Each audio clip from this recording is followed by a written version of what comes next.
Suami saya pada waktu itu sedang tidak bekerja. 2 anak saya sedang kuliah. 1 yang tertua hampir wisuda. Hal itu tidak mudah. Masakan kali ini dia yang telah berjanji tidak akan menolong saya. Itulah yang saya lakukan dari hari ke hari.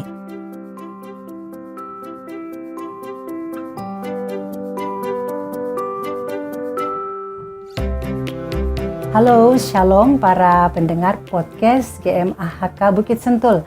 Perkenalkan saya Fiklia dari Jemaat Bukit Sentul. Pada kesempatan ini saya mau menyaksikan bahwa Tuhan itu dahsyat dan Dia bekerja sesuai dengan apa yang Dia firmankan. Apa yang dijanjikan pasti akan terjadi bila kita percaya. Para pendengar podcast, saya ingin mengisahkan kesaksian saya. Beberapa tahun sebelum COVID, suami saya pada waktu itu sedang tidak bekerja dan dia adalah tulang punggung satu-satunya dalam keluarga kami. Pada saat itu 2 anak saya sedang kuliah dan 1 yang tertua hampir wisuda. Kemudian yang ketiga juga hampir menyelesaikan SD-nya.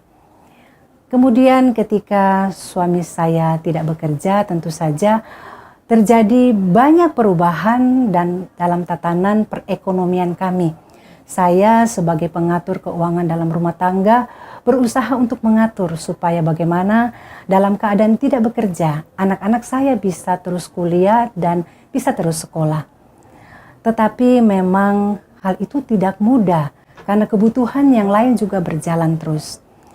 Di dalam pergumulan itu saya tahu suami saya juga bergumul bagaimana supaya dia dapat memenuhi tanggung jawabnya.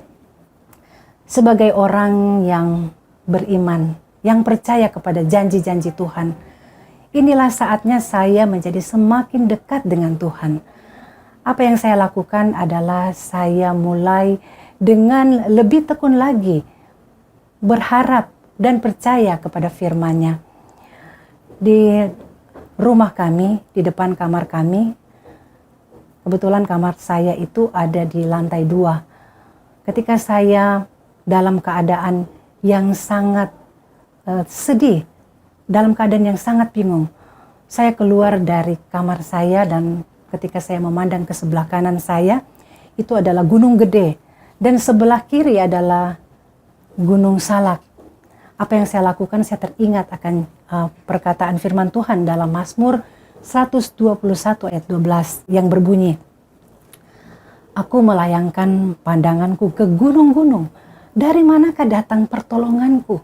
Pertolonganku ialah dari Allah Israel pencipta langit dan bumi." Roh Kudus mengilhami saya bahwa pertolongan saya itu datangnya dari Tuhan. Dan Tuhan yang menjanjikan adalah Tuhan yang sanggup untuk melakukan. Yang saya perlukan adalah benar-benar percaya akan janjinya. Jadi setiap kali saya berada di dalam keadaan yang bingung, dalam keadaan yang tidak berpengharapan, saya akan datang ke teras itu dan saya akan mengulang-ulang perkataan firman Tuhan itu. Sesudah itu maka saya akan masuk ke dalam kamar saya dan saya akan bernyanyi. Lagu yang saya nyanyikan adalah lagu Amazing Grace, bahwa saya berasal dari yang tidak ada, tetapi oleh karena kemurahan Tuhan, Dia telah menyelamatkan saya. Masakan kali ini, Dia yang telah berjanji tidak akan menolong saya. Oleh sebab itu, maka saya terus berulang-ulang kali melakukan dalam kehidupan saya hal itu. Satu hal yang juga saya syukuri adalah ketika keadaan ini berlangsung, anak-anak saya juga menunjukkan bahwa mereka juga datang untuk lebih dekat kepada Tuhan. Mereka mengambil sikap untuk ikut membantu ayahnya.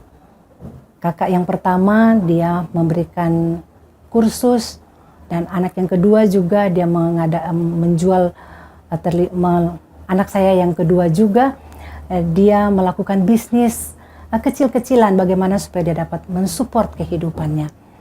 Dari hari ke hari saya terus berpegang pada janji Tuhan. Walaupun dalam keadaan yang boleh dibilang keadaan yang tertekan dan takut. Oleh karena saya harus mengeluarkan uang untuk membayar uang kuliah dan kehidupan sehari-hari. Dalam keadaan takut, saya juga teringat akan perkataan Nabi Yesaya dalam Yesaya 40 ayat 31 yang bunyinya seperti ini. Tetapi orang-orang yang menanti-nantikan Tuhan mendapat kekuatan baru. Mereka seumpama Raja Wali yang naik terbang dengan kekuatan sayapnya. Mereka berlari dan tidak menjadi lesu. Mereka berjalan dan tidak menjadi lelah. Itulah yang saya lakukan dari hari ke hari. Saya tahu bahwa Tuhan mempunyai waktu yang tepat untuk menolong saya. Satu-satunya harapan yang kami miliki pada waktu itu yang dapat membantu keuangan kami adalah kami berniat untuk menjual rumah kami. Dan Tuhan memberikan pembeli, Tuhan mengirimkan pembeli yang tepat di waktu yang tepat. Dan itu saya tahu bukan oleh karena usaha kami, tetapi Tuhan bergerak dengan caranya. Tuhan mengirimkan pembeli yang tepat dengan harga yang baik, sehingga kami dapat keluar dari keadaan ekonomi pada saat itu. Kemudian sesudah bersyukur, saya ingat sebelum hal itu terjadi, sebelum pembeli itu datang menyelesaikan pembayarannya, saya ingat akan perkataan Tuhan di dalam kitab Matius 7 ayat 7. Mintalah, maka kamu akan diberi. Carilah maka engkau akan mendapatkan, ketoklah maka pintu akan dibukakan bagimu. Saudara sekalian pendengar podcast YMHK Bukit Sentul, Tuhan kita adalah Tuhan yang hidup. Ketika Dia berjanji, Dia tidak akan melupakan janjinya. Apakah kita ketika berada dalam keadaan yang kelihatannya tanpa berpengharapan, akankah kita datang kepada Dia?